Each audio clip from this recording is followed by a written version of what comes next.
5장 1절 2절을 같이 한 목소리로 읽겠습니다. 늙은이를 꾸짖지 말고 권하되 아버지에게 하듯하며 젊은이에게는 형제에게 하듯하고 늙은 여자에게는 어머니에게 하듯하며 젊은 여자에게는 온전히 깨끗함으로 자매에게 하듯하라. 아멘. 할렐루야. 하나님께서 주신 은혜와 평강이 우리 성도님들 위해 충만하시기를 주님의 이름으로 축원드립니다. 우리가 디모데 전서를 함께 나누고 있는데요. 우리가 지난주 말씀에 그리스도 예수의 좋은 일꾼이 되어 라고 하는 이 말씀을 통해서 함께 은혜를 나눴습니다. 그리스도 예수의 좋은 일꾼은 어떤 일꾼일까요? 거짓 선생을 분별하고 바른 믿음과 진리를 증거하는 사람이 그리스도 예수의 좋은 일꾼입니다. 성경에서 늘 나오는 전쟁은 참과 거짓을 분별하는 전쟁이에요. 우리 인생도요, 무엇이 참이고 무엇이 거짓인가, 무엇이 진리이고 무엇이 비진리인가. 그래서 한 영화의 그 대사와 같이 무엇이 중요한지, 정말 중요한 것이 무엇인지 우리가 선택하고 집중하는 것, 이것이 우리 신앙생활 뿐만 아니라 우리 인생에서 너무나 중요한 일입니다. 세상은 공중권세 잡고 있는 사단 마귀는 어떻게 해서든지 사람들을 세상과 정욕에 휩싸여서 마귀가 원하는 대로 끌고 가려고 합니다. 사단이 하려는 일은 뭘까요? 빼앗고 강도질하고 죽이는 것을 하는 일들이 사단 마귀가 하는 일입니다. 그러나 인자가 온 것은 양으로 생명을 주고 그 생명을 풍성하게 하려 하심이라 라고 말씀하셨습니다.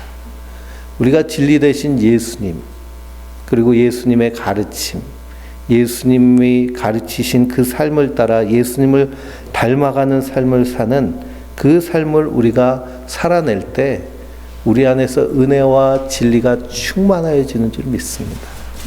풍성한 삶을 누리면서 세상에 속지 않습니다. 세상은 어떻게 해서든지 우리에게서 빼앗아 가려고 하거든요. 그러니 초대교회에서부터 지금까지의 전쟁은 참과 거짓의 전쟁이에요. 우리는 무엇이 참인지 무엇이 거짓인지 말씀을 통해서 분별해야 될 줄 믿습니다. 요즘 한참 이슈가 되는 새로운 이 온라인 검색하는 AI가 그 챗 GPT라는 그 AI가요, 얼마나 똑똑한지. 그래서 보통 사람들이 할 일 검색하는 것뿐만 아니라 그 AI는 무언가 부탁을 하면 모든 지식을 종합해가지고 결과문을 내놓는. 그러니 디모데전서 3장을 강해 설교로 원고를 만들어줘 하면은 만들어 줄 수 있을 정도의 능력을 가지고 있습니다. 이럴 때일수록 과학 문명이 그렇게 발달하고요, AI 그리고 로봇 이런 첨단 기술이 발달하면 발달할수록, 예전에는 기계가 사람을 돕는 역할을 했다면 앞으로 미래 사회는 어떻게 될까요? 사람이 기계를 돕는 역할을 하게 됩니다. 그리고 완전히 산업 체제가 뒤바뀌고 그리고 환경이 바뀌게 되는 것이죠. 이러한 시대를 우리가 앞으로 살아가야 될 텐데요. 그 가운데서 우리가 참된 것을 붙잡고 살지 아니하면 속을 수밖에 없습니다. 이 성도는 이 땅에서 진리 안에서 망령되고 허탄한 실화를 버리고 경건에 이르도록 내 자신을 연단하라 라고 말씀하고 있습니다. 성경에 말하는 경건은 뭘까요? 예수님을 믿는 믿음이에요. 믿음의 삶이 경건의 삶이에요. 경건에 이르도록 내 자신을 연단하라 라고 하신 말씀은 내가 예수님 닮기 위하여서, 예수님의 성품 닮기 위해서 늘 말씀을 가까이 하고 주님과 동행하는 삶을 살기를 연단하라는 겁니다. 이 성도는 여기에 전념해야 될 줄 믿습니다. 예수님 닮아가기에 힘쓰는 거예요. 이 신앙의 성숙은 인격의 성숙입니다. 그래서 내가 수십 년 신앙생활을 했는데 내 안에서 그리스도의 향기가 나타나지 않고 내 말과 행동에서 예수님의 모습이 나타나지 않아서 사람들에게 비난당하고 손가락질 당한다면 어떻게 해야 될까요? 자기 자신을 돌아보고 말씀 위에 다시 서야 될 줄 믿습니다. 노인이 되면 어린아이처럼 된다고 그러잖아요. 노인이 되면 다 어린아이처럼 되지 않습니다. 어떤 사람이 이런 유아적 퇴행을 겪을까요?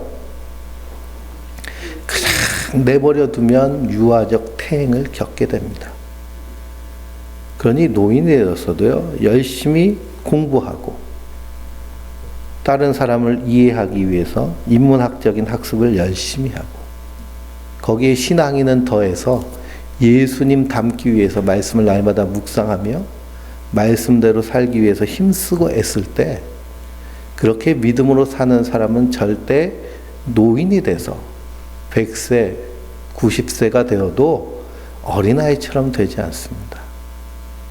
그냥 자기 자신을 내버려 두면 유아적 퇴행이 일어나는 거예요.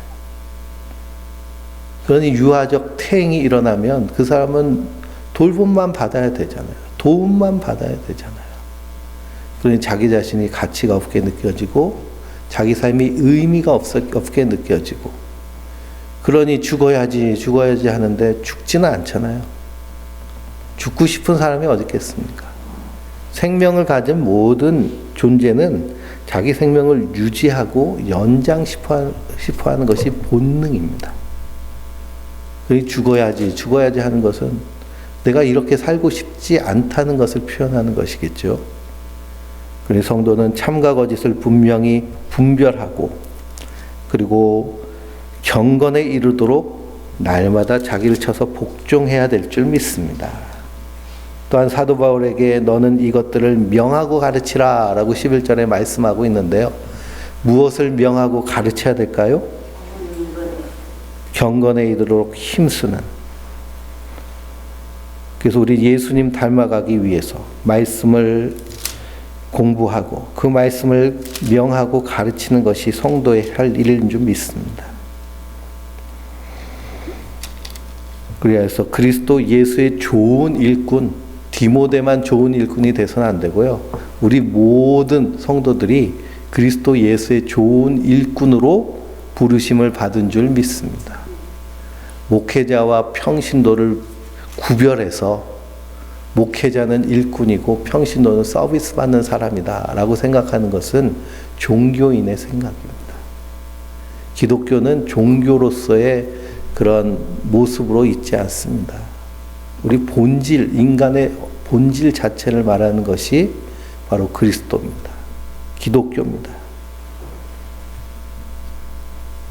그럼 우리가 이 땅에서 그리스도의 좋은 일꾼, 사도 바울은 이것이 얼마나 큰 은혜인지요. 하나님 나를 충성되이 여겨서 내게 직분을 주시고 일을 맡겨주신 것에 대해서 얼마나 감사하며 환호하며 찬양하고 있는지 모릅니다. 외국에서 유학하는 청년들이요, 가고 싶어하는 곳이 어디냐 하면 유엔과 같은 국제기구에 취업하는 걸 가장 큰 소원과 소망으로 생각합니다. 그러니 유엔 본부가 뉴욕에 있잖아요. 거기 직원으로 들어가기가 하늘의 별 따기보다 어려운데 제가 아는 장로님 아들은 미국에서 공부하고 또 영국에서 공부하고 프랑스에서 공부하고 그래서 공부하는 데만 아버지가 10억 이상 돈을 썼어요. 그런데도 못 들어갔습니다. 근데 거기 그렇게 들어가고 싶어서 노력을 해요. 그럼 거기에 채용됐다라고 하면 어떨까요? 얼마나 자랑스럽고 얼마나 뿌듯하겠습니까? 근데 우리 성도는 누가 우리를 채용하셨어요? 예? 하나님이 우리를 채용하셨습니다. 천지를 창조하신 하나님께서 그런 하나님의 큰 구원의 역사를 이루시기 위해서 우리를 일꾼 삼으셔서 그리스도를 통하여 구속하시고 하나님의 백성 삼으신 줄 믿습니다. 그러니 성도는 이 하늘의 크고 비밀한 일을 아는 자들이에요. 그러니 우리는 믿음의 눈이 활짝 열려서 단순히 우리 눈앞에 있는 세상이 펼쳐져 있는 그런 외적인 모습만 보고 모든 것을 판단하는 자들이 아니라 그 뒤에 담겨져 있는 하나님의 일하심, 묵시의 세계를 보며 하나님의 능력 안에서 서는 자들인 줄 믿습니다. 그러니 세상이 볼 때 우리 그리스도인은 무명한 자 같으나 하나님 보시기에 어떤 사람이에요? 유명한 사람이에요. 우리가 약한 자 같으나 하나님 앞에서 하나님 손에 붙잡힌 강한 자로 불러주신 줄 믿습니다. 그래서 우린 그리스도 안에서 날마다 나를 발견해야 돼요. 하나님 나를 얼마나 높여주셨나. 얼마나 나를 귀하게 쓰셨나. 그러니 하나님의 부르심에 합당한 그리스도 예수의 좋은 일꾼이 되기 위해서 우리가 열심히 양육받고 또한 우리가 연단 받아야 될 줄 믿습니다. 훈련 받아야 돼요. 대통령이 외국에 갈 때마다 대한민국 백성들이 얼마나 창피해요. 왜 이런 일이 일어났을까요? 대통령이 됐으면 초보라도 열심히 연습을 하고 훈련을 하고 해야 되잖아요. 그걸 등한시하니까 그냥 온 5천만 국민 얼굴에 먹칠을 하고 있는 것이고, 외국에서는 얼마나 조롱거리가 됐는지요. 외국 언론들, 뉴스들 그런 코미디 프로까지 나와가지고 그래서 웃음거리가 돼버립니다. 그리스도인도 마찬가지입니다. 예수님 분명히 말씀하셨잖아요. 너희는 세상의 빛이다. 세상의 소금이다. 빛이 환하게 빛을 비추면요, 이 어둠 가운데서 빛이 비춰지면 어둠은 물러가게 돼 있습니다. 그건 자연스러운 일이에요. 물러가라 하라고 외칠 필요도 없어요. 그냥 물러가요. 너희는 세상의 소금이다 라고 말씀하셨어요. 그럼 우리가 그리스도 안에서 그리스도의 좋은 일꾼으로 서 있어야 될 줄 믿습니다. 오늘 5장 말씀은 구제에 대한 말씀입니다. 그래서 그리스도인은 하나님이 우리에게 새 가족을 주셨어요. 그 새 가족이 뭘까요? 교회예요. 교회는 하나님 우리에게 주신 새 가족이고 새 공동체입니다. 그러니 예수님이 누가복음을 읽어보면 복음을 전하는데 사람들이 미쳤다고, 저 예수가 미쳤다. 그 얘기를 예수님의 어머니와 형제들이 듣고 예수님을 데리러 왔어요. 사람들이 잔뜩 모여있는 집 밖에서 예수님 어머니가 예수님을 찾습니다. 그랬더니 사람들이 수근수근거리면서 누구냐고 했더니 예수님의 어머니와 형제들이래요. 그래서 예수님께 소식이 전해집니다. 예수님, 저 문 밖에 예수님 어머니와 형제들이 와 있습니다. 그때 예수님 뭐라고 하셨어요? 그렇죠. 누가 나의 어머니며 누가 나의 형제이냐. 누구든지 아버지의 뜻대로 행하는 자가 내 형제요, 내 자매요, 내 모친이라 라고 하였습니다. 그러니 아버지의 뜻대로 행하는 것이 뭘까요? 예수님을 믿는 것이 아버지의 뜻대로 하는 거예요.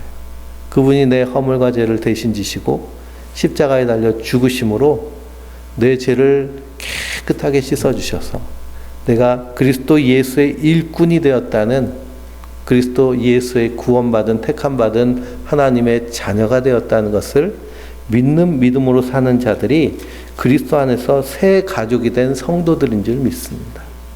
그래서 우리를 교회 삼으셨어요. 우리를 성령의 전 삼으시고 하나님의 교회 삼으셨습니다. 그러니 교회는 그리스도 안에서 새 가족이 되었어요. 그럼 서로 어떻게 행하며 살아야 될까요? 가족과 같이 사랑하며 행해야 됩니다. 그 규범에 대해서 말씀하고 있는 것이 5장의 말씀입니다. 1절 말씀에 늙은이를 꾸짖지 말고 권하되 아버지에게 하듯하며 젊은이에게는 형제에게 하듯하고 늙은 여자에게는 어머니에게 하듯하며 젊은 여자에게는 온전히 깨끗함으로 자매에게 하듯하라 라고 말씀하고 있습니다. 한국 사회에 노인 혐오의 문제들이 있죠. 외국도 마찬가지고요. 고대 사회에도 비슷한 일이 있습니다. 나이 들어서 노인이 되면 그러면 힘이 약해지고 노동력이 없어지고 하다 보니까 무시하는 경우가 있고 함부로 대하는 경우가 있습니다. 그러나 그리스도 예수 안에서는 아버지에게 하듯 그렇게 대하라는 말씀입니다. 살아온 세월이 다르고 삶의 경험이 다르기 때문에 항상 우리는 타인을 대할 때 나와 같이 않음을 인정해야 돼요. 내가 자라온 그런 삶의 배경과 다른 사람, 타인이 살아온 삶의 배경이 다르다는 것을 인식을 해야죠. 그래서 어떤 그 연애 심리학을 쓴 소설책 제목은 화성에서 온 남자, 금성에서 온 여자라는 책이 있잖아요. 그러니 남자는 화성에서 지구로 이주해 왔고 여자는 금성에서 지구로 이주해 와서 사니 같이 맞을 수가 있을까요? 없을까요? 다른 행성 사람이라는 거예요. 이 서로의 차이와 그리고 경험이 다른 것을 이해하고 그리고 배려하며 사는 것이 그리스도 안에서 당연한 모습인 줄 믿습니다. 그러니 늙은이를 꾸짖지 말고 아버지에게 하듯하며 젊은이에게는 형제에게 하듯하여서 서로 존중하고 서로 귀하게 여기는 것이 성도의 아름다운 모습인 줄 믿습니다. 늙은 여자에게는 어머니에게 하듯하며 젊은 여자에게는 온전히 깨끗함으로 자매에게 하듯하라 라고 말씀하고 있습니다. 이게 우리는 그냥 평범하게 들릴지 모르지만 고대 사회에서의 여자에 대한 이러한 대우에 대해서는 사실 이거는 그 사도 바울 당시에 로마인들이 읽으면 깜짝 놀랄 일입니다. 이번에 세미나 가가지고 강의를 들으면서 당시 로마 시대의 남녀 차별의 문제에 대해서 얘기를 듣게 됐는데요. 그 로마의 성비가 135대 100이라고 그래요. 그러니까 여자가 100이면 남자는 135에서 140 정도 된다고 그럽니다. 근데 자연적으로 출생하면은 성비가 어떻게 될까요? 100대 100이 되겠죠. 근데 남자의 성비가 이렇게 엄청나게 높다는 이유는 뭘까요? 높은 이유는? 안 날 수 있을까요? 고대 사회? 요즘은 초음파로 이렇게 다 보잖아요. 근데 고대 사회는 남자인지 여자인지 어떻게 알아요? 그렇죠. 나봐야 알죠. 근데 이렇게 여성과 남성의 성비가 엄청나게 차이가 난다는 것은 딸을 낳으니까 어떻게 했을까요? 예, 버린 거예요. 그래서 실제로 아이를 버려서 그 영아의 시체들이 잔뜩 쌓여 있는 그 목욕탕 유물도 발견됐습니다. 그래서 로마 시대에 한 가정에 딸은 1명 내지 2명밖에 안 됐대요. 아들은 훨씬 많았겠죠. 고대 사회는 농경 사회이고 전쟁 사회이기 때문에 남자가 절대적이었습니다. 아들은 일꾼이 될 수 있고 그리고 가문을 유지하는 군인이 될 수 있어요. 근데 딸은 별 필요가 없는 겁니다. 이 여성을 아동과 같이 여겼어요. 실제로 플라톤이나 소크라테스 같은 철학자들도 여자를 아동 정도의 수준으로 생각했습니다. 그리고 이스라엘 유대인들은 여자를 사람의 수로 치지도 않았잖아요. 그 당시에 그런 배경을 생각하고 이 말씀을 읽으면 이것은 여성에 대한 배려가 엄청나게 되어 있다라는 것을 알 수 있습니다. 그러니 초대교회의 공동체는 이런 남녀 간의 그런 차별의 문화를 깨트린 그런 혁명적인 공동체의 모습이라는 거예요. 늙은 여자에게는 어머니에게 하듯하며 젊은 여자에게는 온전히 깨끗함으로 자매에게 하듯하라 그랬습니다. 고대 사회에는 이 음란한 문화들이 너무나 가득했기 때문에요. 특히 젊은 자매를 대할 때는 어떻게 대하라고 그래요? 깨끗하게 대하라는 거예요. 더러운 마음을 품지 말고 깨끗하게 대하라. 3절은 뭐라고 말씀하고 있나요? 참 과부인 과부를 존대하라 그랬습니다. 참 과부는 어떤 사람일까요? 예, 남편이 죽은 사람이겠죠. 고대 사회에는 의학이 발달하지 않았기 때문에 사망률이 상당히 높았습니다. 근데 남편이 죽고 그 참 과부는 남편도 죽었을 뿐만 아니라 부양할 자녀들이 없는 상태가 참 과부의 상태입니다. 그러면 이렇게 참 과부가 되면 완전히 사회적으로 극빈층이 될 수밖에 없는 그런 상황이 고대 로마의 상황입니다. 그러니 부양할 가족이 없어요. 그때 누가 부양을 했을까요? 교회에서 돌봐주고 부양을 했습니다. 그러나 이 디모데 전서를 읽으면서 사도 바울은 이 구제에 대해 말씀하면서 이 참 과부를 구제하는 데 있어서 세세하게 세칙을 얘기하면서 구제할 것을 얘기합니다. 4절부터 5절 읽어볼까요?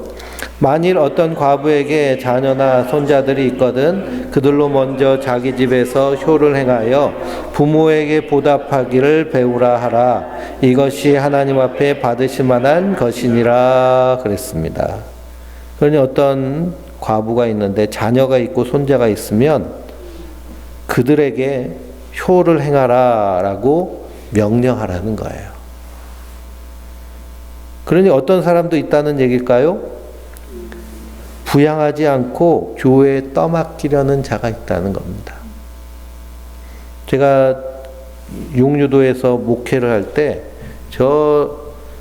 산 위에 있는 불이 나가지고 반쯤 불탄 집에 살고 있는 할머니가 계셨어요.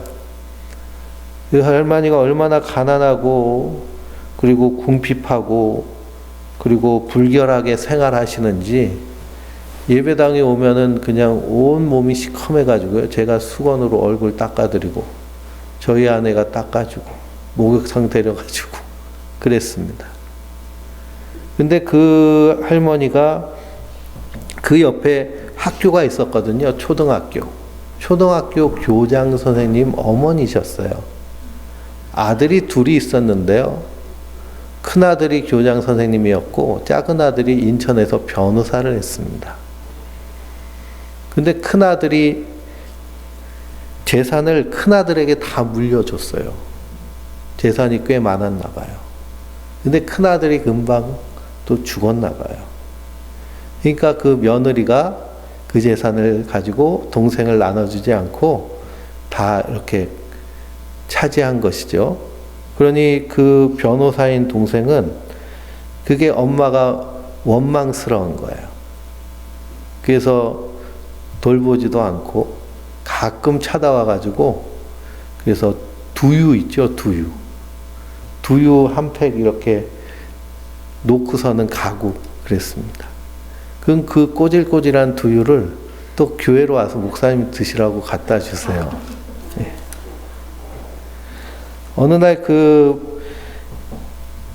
그래서 제가 그 집 좀 고쳐주자, 우리 성도님들한테. 가서 좀 고쳐주고 도배 좀 해줍시다. 청소 좀 해주고. 제가 몇 번 했는데, 집이 워낙 더러우니까요. 그랬더니, 그 성도님들이 질색을 하는 거예요. 왜 우리가 거길 도와주냐고. 거기가 예전에 얼마나 잘 살던 집인데. 잘 살 때는 또 얼마나 못되게 굴었는지요. 동네 사람들한테 인심을 다 잃었어요.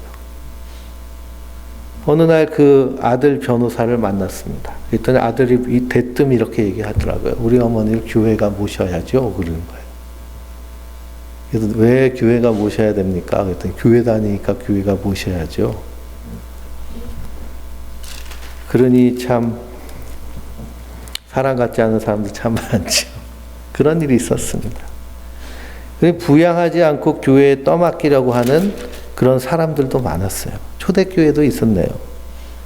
거기에 대해서 사도 바울이 8절에 뭐라고 얘기하나요? 누구든지 자기 친족, 특히 자기 가족을 돌보지 아니하면 믿음을 배반한 자요 불신자보다 더 악한 자니라 그랬습니다. 누구든지 자기 친족, 자기 가족을 돌보지 아니하면 믿음을 배반하고 불신자보다 더 악한 자라는 거예요. 신천지에 들어가서 신천지 활동을 하면 거기서 뭐라고 가르치느냐 하면 가족들 중에 부모나 형제나 안 그러면 남편이나 아내나 자녀들이 반대를 하면 연락을 끊으라고 해요. 연락을 끊게 만들고, 그래서 원주에 사는 청년이 거기에 빠지면 저기 대구나 저기 전라도나 서울이나 그런 데 보내가지고 거기서 활동을 하게 해요. 그 부모랑 연락이 끊기잖아요. 근데 신천지가 왜 그렇게 가르치냐 하면 누구든지 나를 따르거든 자기 일을 부인하고 자기 십자가를 지고 나를 따라올 것이니라 라고 하시면서 누구든지 부모나 형제나 전토나 버린 자는 100배나 더하여 받는다고 말씀하셨잖아요. 예수님의 그 말씀은 그런 의미가 아닌데 그냥 자기들 반대하면 부모, 자식 다 버리라고 그렇게 가르치는 겁니다. 그것 때문에 가족이 깨지고 가족이 파탄나고 부모가 생계를 포기하고 자녀 찾아다니고 하는 그런 불상사가 일어나고 있는데요. 성경은 분명히 뭐라고 말하고 있어요? 자기 가족을 돌보지 아니하면 믿음을 배반한 자요 불신자보다 더 악하다고 그랬습니다. 그러니 그리스도 안에서 거듭난 자는 우리 그리스도 안에서 하나 된 새 가족이 있지만 혈육으로 묶어진 가족은 하나님 우리에게 뭐라고 어떻게 하라고 주셨어요? 하나님 사랑을 실천해서 하나님의 구원을 이루는 그런 가정으로 세워나가는 것이 바로 부르심을 받은 성도의 사명인 줄 믿습니다. 그러니 하나님이 창조하신 공동체 두 개가 있는데요. 가정과 교회입니다. 이 가정은 교회와 같이 되어야 되고요. 교회는 가정과 같이 되어야 됩니다. 그래서 가정과 교회가 하나 된 공동체가 되어야 되고요. 마귀는 어떻게 해서든지 이 가정을 깨트리려고 합니다. 그래서 마귀가 이미 가정을 다 깨트렸잖아요. 대한민국의 1인 가구가 1000만 명이 넘는다고 합니다. 1000만 가구. 혼자 사는 사람들이. 혼자 사는 건 가정이 아니잖아요. 그러니 하나님이 대안으로 주신 가정이 교회입니다. 참 과부가 되고 또 재난이 일어나고 저 터키에서 지진이 일어나가지고 막 8층 아파트 단지에 있는 아파트들이요 다 무너졌어요. 그러니 그런 지진이 막 우리 원주 당구동에 일어났으면 어떻게 될까요? 아파트 중에 서 있는 아파트가 거의 없을 것이고 우리 동네에 제대로 서 있을 건물이 별로 없을 겁니다. 우리 교회는 무너질까요? 안 무너질까요? 지진에는 안전하대요. 구조가 허접해도 이게 철골 구조로 돼 있어가지고. 어쨌든지 그런 일들이 일어나면 전염병으로 인해서 가족이 다 떠나갔을 때 일본의 쓰나미가 일어났을 때 10,000명 이상이 희생당했는데요. 그러면서 혼자 남은 사람들이 있거든요. 혼자 남게 되면 그 고독과 외로움 말로 할 수 없죠. 그러나 성도는 하나님 우리에게 주신 새 가족이 있기 때문에 이중 보호막 안에서 하나님 나라를 살아가는 것이 성도인 줄 믿습니다. 그래서 5절을 읽어볼까요? 참 과부로서 외로운 자는 하나님께 소망을 두어 주야로 항상 간구와 기도를 하거니와 향락을 좋아하는 자는 살았으나 죽었느니라 그랬습니다. 그러니 참 과부로서 외로운 자는 이제 나 혼자니까 자유해 그러고서는 방탕하게 살지 말고 어떻게 하라는 거예요? 항상 하나님과 동행하며 간구와 기도로 주님과 함께 생활하는 삶을 사는 겁니다. 예수님이 내 신랑이 되셨다. 이렇게 믿으며 7절을 또 읽어볼까요? 내가 또한 이것을 명하여 그들로 책망받을 것이 없게 하라 라고 말씀하고 있습니다.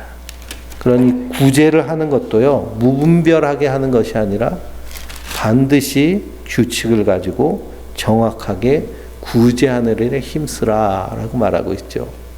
그러니 베드로 사도는 너희가 사랑을 할 때 지식을 가지고 사랑하라고 했거든요. 그러니 우리가 사랑을 할 때는 구체적인 사랑, 진실한 사랑.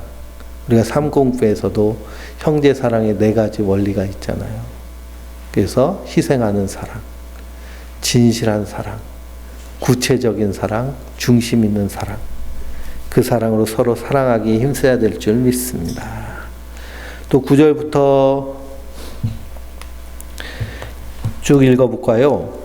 과부로 명부에 올릴 자는 나이가 60이 덜 되지 아니하고 한 남편의 아내였던 자로서 선한 행실의 증거가 있어 혹은 자녀를 양육하며 혹은 나그네를 대접하며 혹은 성도들의 발을 씻으며 혹은 환난 당한 자들을 구제하며 혹은 모든 선한 일을 할 자라 할 것이요 젊은 올리지 말지니 이는 정욕으로 그리스도를 배반할 때에 시집가고자 함이니 처음 믿음을 저버렸으므로 정죄를 받느니라. 아멘. 그러니 참 과부라 할지라도 너무 젊은 사람들은 돕지 말라는 거예요. 왜 그럴까요? 스스로 일할 수 있기 때문에 그렇습니다. 그러나 일할 노동력이 없게 되면 그럼 교회에서 돌봐주고 그리고 부양을 하는데요. 나이가 60이 덜 되지 아니하고 그랬으니 이것이 2000년 전의 나이 계산이니까요. 지금으로 하면 몇 세 정도 될까요? 요즘은 노인을 75세부터 노인이라고 얘기합니다. 75세 이전은요, 중년이에요. 그리고 60세 이하는 청장년 이렇게 계산을 합니다. 옛날 중년은 50대가 중년이라고 그랬잖아요. 요즘은 이제 플러스 15 정도 하면 된다고 그래요. 점점 이제 연령이 높아지고 그리고 수명이 길어질수록 계산을 이렇게 다시 하면서 생각을 해야겠죠. 그러니 어떤 사람이 교회의 부양을 받을까요? 그냥 나이만 많고 과부면 되는 것이 아니고요. 10절에 선한 행실의 증거가 있어 혹은 자녀를 양육하며 혹은 나그네를 대접하며 혹은 성도의 발을 씻으며 혹 환난당하는 자를 구제하며 혹은 모든 선한 일을 할 자라야 할 것이요 그랬습니다. 그러니 교회의 존경을 받는 그런 시니어 여성들을 교회에서는 돌보고 부양하라 라고 말씀하고 있어요. 누가복음 2장을 보실까요? 누가복음 2장 36절부터 38절입니다.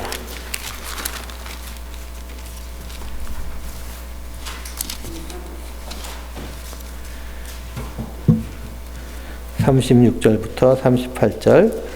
또 아셀 지파 비누엘의 딸 안나라 하는 선지자가 있어 나이가 매우 많았더라. 그가 결혼한 후 7해 동안 남편과 함께 살다가 과부가 되고 84세가 되었더라. 이 성전이 성전을 떠나지 아니하고 주야로 금식하며 기도함으로 섬기더니 마침 이때에 나와서 하나님께 감사하고 예루살렘의 속량을 바라는 모든 사람에게 그에 대하여 말하니라. 주의 율법을 따라 모든 일을 마치고 갈릴리로 돌아와 본 동네 나사렛에 이르니라 그랬습니다. 여기 여선지자 안나가 나오죠. 안나가 주야로 금식하며 기도하며 섬기더니 누구를 앉게 하셨어요? 어린 아기 예수님을 앉게 하셨습니다. 그러니 교회는 이런 선한 일에 힘쓰고 애써야 될 줄 믿습니다. 점점 노령화가 심해지면서요, 교회도 고령화가 심각하게 이루어지고 있습니다. 우리 교회는 참 젊은 편이에요. 60대, 50대 후반 주축이 되셨는데요. 우리 혜민 성도가 평균 나이를 아주 많이 낮춰주고, 예. 그럴수록 교회가 이렇게 서로 돌봐주고 그리고 사랑을 실천하고 하는 일에 더 힘써야 될 줄 믿습니다. 또 13절부터 16절까지 읽어볼까요? 또 그들은 게으름에 익혀 집집으로 돌아다니고 게으를 뿐 아니라 쓸데없는 말을 하며 이를 만들어 마땅히 아닐 말을 하나니 그러므로 젊은이는 시집가서 아이를 낳고 집을 다스리고 대적에게 비방할 기회를 조금도 주지 않기를 원하노라. 이미 사단에게 돌아간 자도 있도다. 만일 믿는 여자에게 과부 친척이 있거든 자기가 도와주고 교회가 접히지 않게 하라. 이는 참구들 도와주게 하려 함이라. 아멘. 그럼 여기 여러 가지 세칙이 있죠. 세칙이 있는데 지금 우리 정세에 안 맞을 수도 있지만 중요한 것은 교회가 이런 구제 사역을 충실하게 감당했다라는 사실입니다. 한국 교회가 동네마다 마을마다 다 교회가 있잖아요. 일제시대 독립운동 할 때 교회와 기독교인들과 선교사들이 큰 역할을 했습니다. 6.25가 일어나고요. 그리고 전 국토가 다 폐허가 됐을 때 구제하고 그리고 돕는 일을 교회가 상당수 맡아 했습니다. 전 세계에서 가장 가난한 나라였기 때문에요. 먹을 것 자체가 없었던 때 특히 한국 감리교회 본부 같은 경우에는 엄청나게 미국 감리교회에서 도와줬습니다. 그래서 그걸로 쌀을 일본이나 태국 같은 데서 사와가지고 그래서 그것을 다 동네에서 나눠주고 하는 일을 교회에서 했어요. 그러니 그 50년대 먹을 것이 없는데 초코파이 먹고 사탕 먹고 초콜릿 먹고 어디서 먹을 수 있었을까요? 교회에 가야 먹을 수 있었던 거예요. 그 정도로 빈곤할 때 돕는 역할을 하는 것이 교회가 한 일입니다. 요즘은 먹을 것이 없진 않죠. 빈곤이 상대적 빈곤입니다. 그러나 문제는 우리 심령이 가난한 자들, 심령이 병들고 심령이 아픈 사람들이 얼마나 많은지 모릅니다. 그러니 대한민국에 1년에 자살하는 사람이 14,000명이라고 해요. 뿐만 아니라 점점 사회적으로 궁지에 몰린 사람들이 더 많아집니다. 영끌한 사람들 있잖아요. 영끌한 사람들. 아무리 일해도 이자를 갚지 못하는데요. 거기서 만약 삐끗하게 되면 어떻게 될까요? 직장에서 잘린다거나 하면은 아주 극심한 위기 가운데 빠지게 됩니다. 그런 위기 가운데 빠질 때 호랑이한테 물려가도 뭐만 차리면 산다고 그래요? 정신만 차리면 산다고 그러는데요. 그러니까 마음이 강하고 담대하면 이겨낼 수 있습니다. 근데 그렇지 못하면 어떻게 될까요? 잘못된 선택을 하죠. 근데 자기 혼자 죽는 게 아니잖아요. 어떻게 해요? 애들까지 같이 그렇게 죽는 경우들이 참 많습니다. 그리고 우리가 이 땅에서도 이때는 뭐 절대적 빈곤이 있으니까 이렇게 했겠네 그렇게 생각하지만 사실 지금은 마음의 빈곤 가운데 빈사 상태에 빠진 사람들을 돌보는 역할을 하는 것이 사실은 교회가 해야 될 일입니다. 그러니 내가 온 것은 양들로 무엇을 주고요? 생명을 주고 그것을 풍성히 누리게 하려 함이니라. 예수님이 원하시는 것이에요. 우리는 그리스도의 좋은 일꾼이 되어서 이 땅에서 생명을 주는 그런 삶을 살아야겠습니다. 그러기 위해서 우리 하나님의 말씀을 분명히 깨달아 알고 경건에 이르도록 나 자신을 연단하여서 날마다 하나님을 가까이 하고 예수님과 동행할 때요. 내가 살리는 것이 아니라 내 안에 계신 그리스도께서 살리시는 거예요. 내가 위로하는 것이 아니라 내 안에 계신 성령님께서 위로해 주시는 거예요. 우리가 그렇게 사랑하고 섬기는 삶을 사는 것, 이것이 교회된 성도의 모습이다. 그러니 사도 바울은 디모데에게 구제하는 일, 돕는 일에 대해서 이렇게 세세하게 가르치고 있습니다. 그러니 성도는 항상 이런 일에 관심이 있어야 됩니다. 저 터키에 지진이 났는데요. 그 지진 난 데가 어딘지 아세요? 안디옥 교회에 있던 데예요. 그 안디옥 교회 그 유적지 건물이 있었는데요. 그 유적지 건물을 한국 감리교회에서 사가지고 거기다가 이제 한인교회를 세우고 선교본부를 썼거든요. 거기 터키 남부 지역, 시리아 지역 선교본부를 쓰면서 한인교회를 하고 그래서 거기 이슬람 선교하는데 교두보 역할을 했던 곳인데 정말 돌 위에 돌 하나도 남지 않고 그냥 싹 무너졌습니다. 그래서 감독 회장님이 편지를 썼더라고요. 교회가 도와서 다시 재건하도록 돕자고. 워낙 피해가 커가지고 재건하기 힘들 정도로 이렇게 상황이 어렵습니다. 우리는 이런 일에 눈 감고 있는 것이 아니라 돌아보고 관심을 갖고 그리고 힘을 줄 수 있도록 그러기 위해서는 우리가 그리스도 예수의 좋은 일꾼으로 믿음의 장성한 분량으로 이렇게 양육받아야 될 줄 믿습니다. 날마다 하나님과 동행하며 우리의 믿음이 날마다 성장할 수 있도록 예수님과 늘 함께하는 그런 하나님의 사람들 되시길 주님의 이름으로 축원드립니다. 이 시간